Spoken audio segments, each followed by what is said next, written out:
mis connacionales hermanos dentro y fuera de nuestra amada República de Venezuela, como siempre lo digo y lo anuncio muy orgullosamente, a través de MCN TV Internacional, tu canal de YouTube, que siempre te invito a que te suscribas a través de ahí dándole la campanita y tus buenos comentarios. Cada día se suman muchos más en esta plataforma comunicacional que incluye a Noticias Venezuela, Blog Pop, quien a través de allí también no solamente se transmite esto, sino noticias del día y de contexto tanto nacional como internacional, igual que nuestra emisora de radio que está allí mismo en el blog, en la parte superior derecha, donde tú puedes escuchar esto y muy buena música y muchas opiniones de todos y grandes personajes de la historia y de la política, tanto en cultura, economía, etcétera, etcétera, a nivel de la geopolítica mundial y desde luego de acá de nuestro país. Así a nuestros aliados de Sigatoka TV y todas sus plataformas, Siempre Venezuela Siempre también, que es un gran aliado, y todas las plataformas que nosotros manejamos a través de Instagram, Telegram, Twitter, GTTR, que por cierto pasamos ya de los 1000 suscriptores en GTTR, esa cadena, esa plataforma del titán de Donald Trump, quien pues cada vez sumamos más allí también que nos escuchan a nivel no solamente de los Estados Unidos, sino a nivel global. Gracias también por allí. Vamos creciendo cada día más, igual que el Facebook y todas las plataformas que existen, que estamos comunicados a través de todo, Signal, etc. Hoy un miércoles, como siempre, digo, de análisis y de reflexión.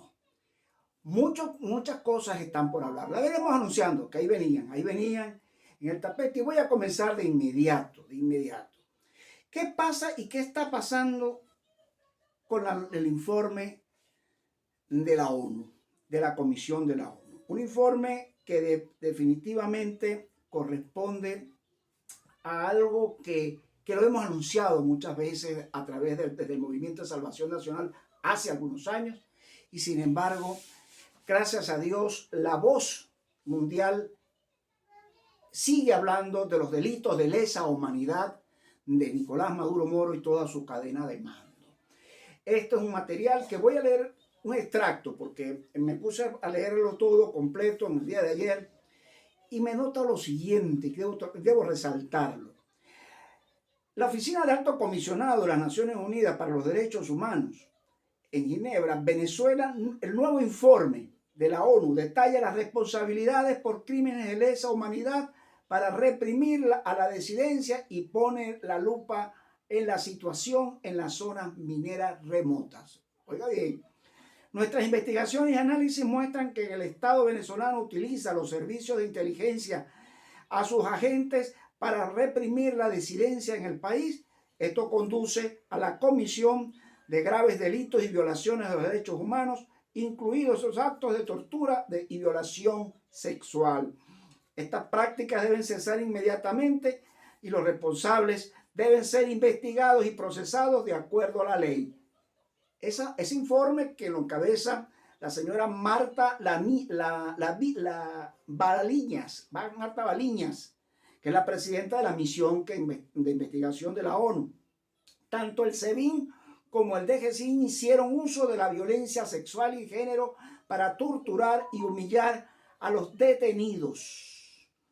La misión ha documentado 122 casos de víctimas que fueron sometidas a la tortura, violencia sexual u otros tratos crueles, inhumanos y degradantes perpetrados por los agentes del DGCIN y la tortura que llevó a cabo en su sede de Boleíta en Caracas y en la red de centros de detención encubiertos en todo el país. Y voy a cerrar diciendo, el SEBIN ha torturado o ha infligido malos tratos a detenidos, entre ellos políticos de la oposición, periodistas, manifestantes y defensores de los derechos humanos, principalmente en el centro de detención El Helicoide en Caracas.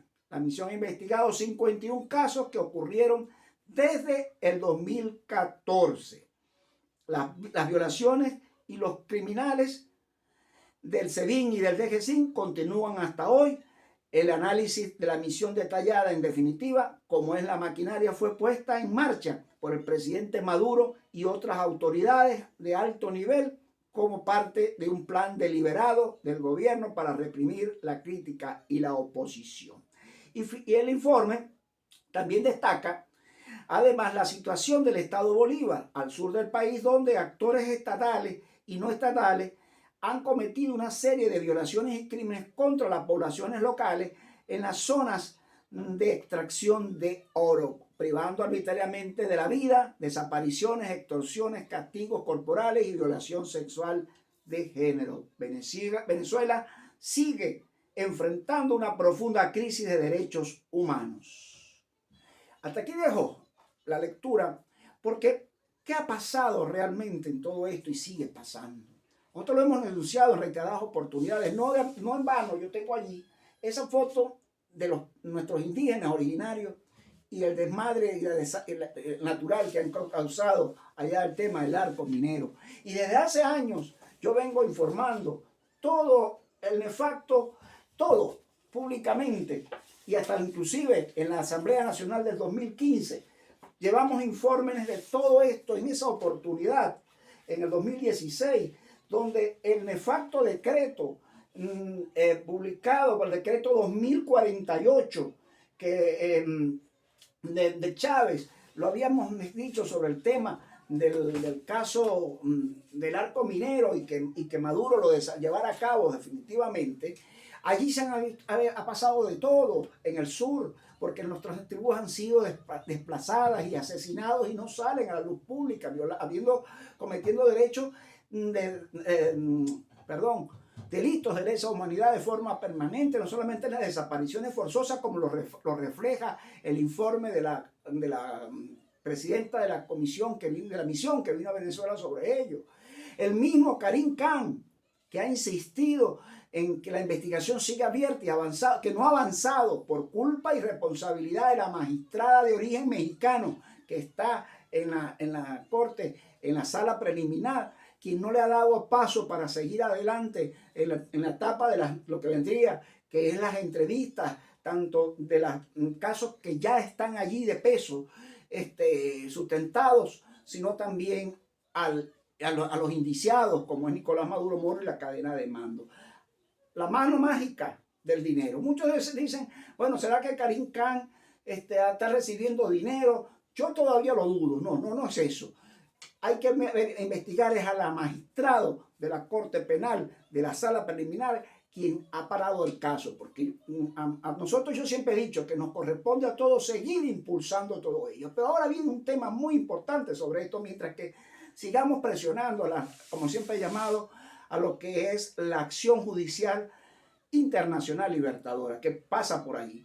Yo estoy convencido que la justicia va a llegar más temprano que tarde. No me cabe la menor duda. Va a ser infalible y eso es lo que va definitivamente a tumbar al narcorrégimen de Nicolás Maduro Moro. Y con ello, los aliados que tiene, los colaboracionistas que tiene, sumando al Petro, que se está sumando, tomándose la foto con un hombre que el mundo ya sabe. Yo tengo aquí puesto las noticias internacionales y me doy cuenta cómo el mundo ha hablado como tema, este tema fundamental sobre de Nicolás Maduro y su régimen incurso en delitos de lesa humanidad, donde está Padrino López, Eduardo Cabello, la Delcy Rodríguez, los directores tanto del SEBIN como el DGCIN, todos ellos que están involucrados en esa cadena, el fiscal que ha avalado todo eso, en fin, todo el TCJ, bufete del narcorrégimen, que han avalado todas esas torturas, todas esas desapariciones, asesinatos, etc. Y sabemos muy bien que todos están con sus manos podridas y metidos. Pero más grave aún es la falsa oposición, que sabe que todos ellos, y uno que otro ha salido a declarar. Por ejemplo, María Corina muy bien lo hizo ayer. El mismo Juan Guaidó, ese personaje también ha salido. Pero es que el problema no es eso. Es que los demás, como como el filósofo del Zulia y todos los demás, que se quedan callados. ¿Por qué se quedan callados? Porque les conviene estar callados para poder estar en esa pantalla, esa mentira de las famosas pseudas primarias, que siempre se ha demostrado que simplemente lo que ha avalado al régimen en todo momento. Y ellos son corresponsables de esto. Por eso que la justicia tiene que caer a todo aquel, venga de donde venga, tiene que caer el peso de la justicia en todo momento. Así que muy pendiente, porque por allí tenemos que seguir impulsando el tema de un delincuente. ¿Cómo se toman la foto con un delincuente? ¿Cómo prevén ir a un diálogo, una negociación? ¿Cómo pretenden ir a una elección con un delincuente cuando no debe dársele tratamiento político, sino como delincuente como tal? Allí es donde el pueblo venezolano y la mayoría de los venezolanos de bien estamos pendientes y seguiremos rechazando y repudiando a toda esa clase de opositora falsa que está prestada a eso. Y me voy a ir al tema que ofrecí para hoy día miércoles de forma rápida, muy reducida, después la desarrollaré con más términos. Tengo en mis manos dos libros. Uno, el de Diego Arria, La Hora de la Verdad, y otro, Carecrimen, de Pablo Medina. Los dos fueron precandidatos en las primarias del 2012. Pero antes de eso, hay un relato muy importante en este libro Carecrimen sobre el candidato presidencial hipotecado. Voy a leer un extracto. Las primarias son un tremendo mojón peludo. Ese fue el término que se usó en ese momento. Cuando se supo que el G2 cubano sabía que el gobernador del Zulia no era presa fácil para chantajearlo, se refería a Manuel Rosales en entonces. Por ello lo fueron fabricando como líder nacional, consciente que en los momentos cruciales lo doblegarían a favor de la voluntad del régimen. La sociedad civil expresaba su entusiasmo, la idea de impulsar las primarias en ese entonces, ¿no? Y tomar las calles pasando a la ofensiva estratégica. Pero Julio Borges, Teodoro Pecó y Manuel Rosales, tres figuras políticas nacionales significativas, rechazaron realizar las elecciones primarias y se oponían a que fueran organizadas por la ONG Súmate, que gozaba de inmenso prestigio nacional e internacional para el entonces. Escucha esto, María Corina. Y consideraban los tres precandidatos que esta ONG le correspondían al candidato ganador su programa de gobierno. Finalmente, al fallecido Teodoro Pecó, en la última Asamblea Nacional de Personajes y grupos interesados que llevaba a cabo acariciando los bigotes, tuvo esta expresión escatológica. Esta expresión escatológica fue del difunto Teodoro Pecó. Las primarias son un tremendo mojón peludo. Finalmente, los tres dirigentes decidieron que el candidato de la oposición sería del resultado de las encuestas escogidos por ellos mismos, y de esa forma designaron a Manuel Rosales el candidato a la presidencia en ese entonces.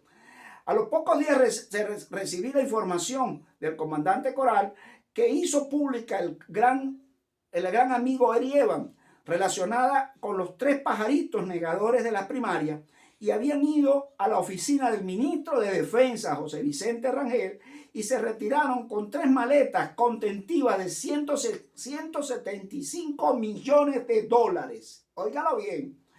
La idea de las primarias como mecanismo político democrático formaba parte de una estrategia para sacar a Chávez del poder, pero fue derrotada por esos tres mercaderes de la política venezolana: Manuel Rosales, Julio Borges y Teodoro Pecó. Por ende, la estrategia del trío criminal Fidel, Chávez y Rangel dio su fruto, logrando el éxito que se propusieron. Compraron a Manuel Rosales, a Julio Borges y al difunto Teodoro Pecó. Pero esa fue esa primaria. Después vinieron las del 2012, que también ocultaba detrás de bastidores la misma chuleta. Aquella fue con la Coordinadora Democrática y esta era con la MU, el mismo paquete. ¿Qué terminó en qué? Capriles, que se sorprendió de que había sacado 1.800.000 votos en esa primaria del 2012, donde ni él mismo se lo creía. Y todos los demás sabían que pudiera lograr al 700.000 votos cuando más. Pero empezamos a ver cómo el Pablo Pérez, el María Corina, Pablo Medina, Diego Arria, Leopoldo López, que eran los otros que estaban participando. Ellos estaban, que recibieron casi nada de votos, vieron ellos en esa primaria que también hubo el negocio. Y fue hasta el punto que Diego Arria expresó lo siguiente: la ingenuidad no tiene sus límites. Para consideraciones de lo antes, que ya había hecho el razonamiento en este libro de Diego Arria, donde inclusive al tratarse de los lineamientos del programa de gobierno que lo habían presentado en conjunto, pero que presentados al país el 23 de enero del 2012, porque resultaba imposible avalar los postulados que desconocían la violación sistemática de la Carta Magna, texto principalísimo, que garantiza el pacto entre los venezolanos para vivir y progresar en paz, que además desestimaban las denuncias contundentes de las violaciones flagrantes, porque las había ya en ese entonces. Peor aún, esos lineamientos sustentaban su aplicación apego a las instituciones de la vida democrática, pero desconocen la realidad a los que están sometidos no solo como súbditas de un personaje nefasto, sino que obviamente en la necesidad de supervivencia de cada uno de los responsables de las instituciones actuales, obligados a cuidar sus privilegios e inquietos los alcances y responsabilidades de los actos ejecutados. Para mí, firmar los lineamientos del programa no lo hubiese significado la renuncia a cualquiera de los postulados que sostuve, sino que hubiese significado la aceptación de la sumisión y unos poderes públicos secuestrados. Poner mi firma en el compromiso no posee la disimular la realidad evidente de algunos por acomodar las conveniencias y negar el reconocer.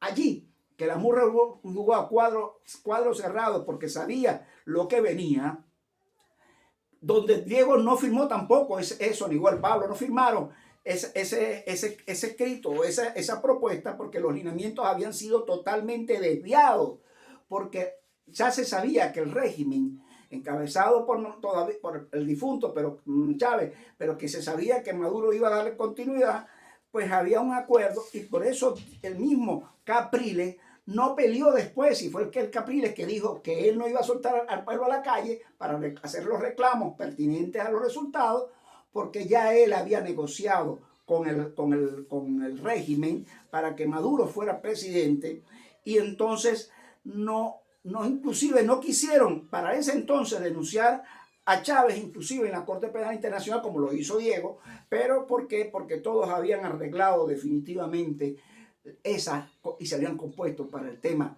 de esa primaria del 2012. Hay más detalles que me gustaría dar, pero el tiempo no me lo permite, y ustedes saben cómo es televisión, cómo es estos programas. Pero iré entregando poco a poco, porque dije lo siguiente: las primarias del 2023 no hay ninguna diferencia, ni en las dos anteriores, inclusive en la que no hubo, porque negoció Rosales Borjas y Teodoro Pecó, y mucho menos en las del 2012, que terminó Capriles negociando y entregando la posibilidad de haber cortado el régimen. Pues la del 2023 no hay ninguna diferencia, porque también la está arreglada con la mano del régimen de Nicolás Maduro Moro. Y para la muestra un botón, si me creen que yo no estoy diciendo las verdades, yo quisiera escuchar al filósofo del Zulia, a Ramos Ayú, a cualquiera de esos vendidos que hablen sobre lo que el mundo está hablando, sobre el tema de los delitos de lesa humanidad cometidos por Nicolás Maduro Moro. Que ellos mismos impulsen inclusive para que sigan presionándose en la Corte Penal Internacional para que se avance en esa materia. Si fuesen realmente que quisieran a Venezuela, ellos pudieran haber dado un paso importantísimo en esta materia, pero no lo van a hacer porque ellos se doblegaron al narcorrégimen. Y recuerdo esos dolaritos que recibió Rosales en aquella oportunidad. Pues no cabe la duda. Estas denuncias se conocen y las saben todos. Y es triste ver que personajes se estén promocionando para las primarias, teniendo conocimiento pleno de toda esta situación, pues definitivamente se están revistiendo de cómplices, y cómplices en curso en los delitos que todos estos personajes han cometido. Quien vaya a participar en las primarias sabe que está avalando a un Nicolás Maduro Moro que ha cometido delitos de lesa humanidad. Quien vaya a participar en las primarias está avalando a un Rosales, a un Ramos Ayú, corruptos por excelencia, que todos el G4 acabaron, inclusive recientemente con Monómero, que pasa a ser otra vez a manos del narcorrégimen, burlándose de lo que, y saben que eso lo van a pagar de todo lo que se robaron en Monómero, este G4, incluyendo al inexistente de Juan Guaidó y los 4 líderes del G4. Eso no me cabe la menor duda, que la justicia llegará más temprano que tarde. Aquí te dejo esta entrega. La reflexión de siempre: trata siempre, por amor a tu patria, a ser un mejor venezolano. Ama esta Venezuela más que a ti mismo y defiéndela y luche por ella. Tú tienes un espíritu de libertador. Despiértalo y limpia a Venezuela de toda esta calaña del mal que la ha logrado. Es tu tiempo. Es tiempo de mostrar si amas verdaderamente esta patria. No te olvides. Porque, ¿sabes por qué? Como todo el tiempo te lo digo. Ama a Venezuela por encima de todas las cosas. Porque Dios está con nosotros.